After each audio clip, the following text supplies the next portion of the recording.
खाद्य और ग्रामोद्योग आयोग द्वारा वर्ष 2022-23 के लिए कुछ 1812 नए पीएमईजीपी इकाई खोले जाएंगे, जिसके लिए 57.14 करोड़ रुपए आवंटित किया गया है। एक तो खादी कमीशन का 30-35 वर्षों के बाद हमारा कार्यालय यहाँ शिफ्ट हुआ है, और शिफ्टिंग के बाद जो गत वर्ष हम खादी ग्रामोद्योग आयोग द्वारा इस राज्य में अपनी गतिविधियों को चलाए हैं, उसकी अचीवमेंट्स और आने वाले समय में अपनी गतिविधियों के बारे में जानकारी दे सकें। जैसा कि मैंने कहा कि हम खादी के क्षेत्र में 34 खादी संस्थाओं के साथ यहाँ काम कर रहे हैं, और 34 खादी संस्थाओं के माध्यम से खादी का प्रोडक्शन और बाकी करते हैं, जिसमें हमारे यहाँ लगभग 1800 कतिन और बुनकर 2800 प्रत्यक्ष रोजगार पा रहे हैं। इसके अलावा खादी संस्थाओं में काम करने वाले ट्रेडिंग में लग के रोजगार को प्राप्त कर रहे हैं।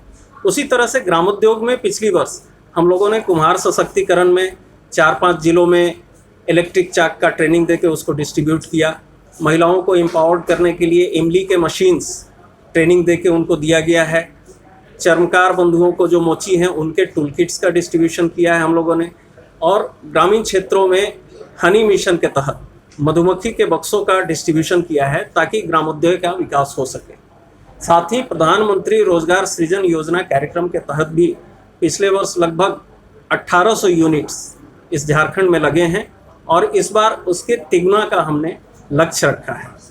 आने वाले वर्ष में कुम्हार सशक्तिकरण की योजना, मोची के विकास की योजना, वेस्टवुड क्राफ्ट पे, इस तरह हनी मिशन की, ये सारी योजनाओं को हम ज़्यादा संख्या में इम्प्लीमेंट करने का लक्ष्य रखे हैं। साथ ही खादी के क्षेत्र में हम कुछ नई खादी संस्थाओं का रजिस्ट्रेशन करके खादी के काम को बढ़ाएंगे और पुरानी संस्थाओं को स्ट्रेंथन करेंगे। अपना नाम बताइए। मनोज कुमार सिंह, सदस्य खादी ग्रामोद्योग आयोग, भारत सरकार।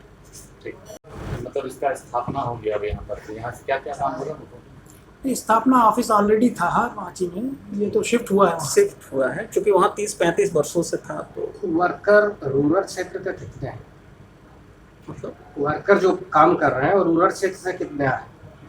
एक खादी संस्थाओं में काम करने वाले तो सभी रूरल क्षेत्र के हैं 100%। ग्रामोद्योग के तहत जो भी योजनाएं हमने दी हैं, जैसे इमली का मशीन है, कुम्हार का चाक है, ये सब के सब रूरल क्षेत्र में है।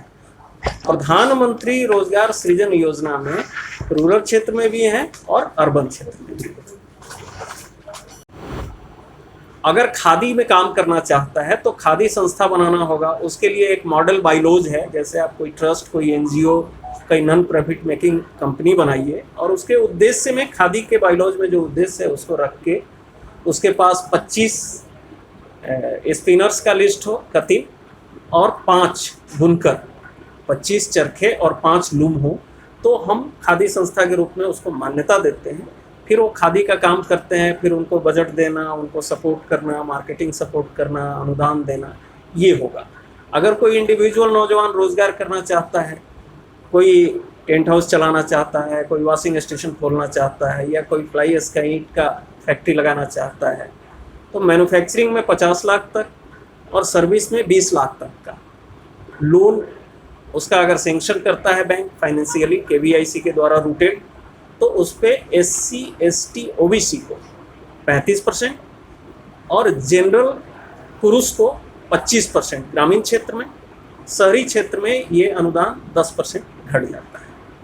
35% सब्सिडी, सब्सिडी। हाँ, जैसे 10 लाख का उनका लोन सेंक्शन हुआ, तो 10 लाख में 6.5 लाख वो पे करेंगे, 3.5 लाख केवीआईसी बैंक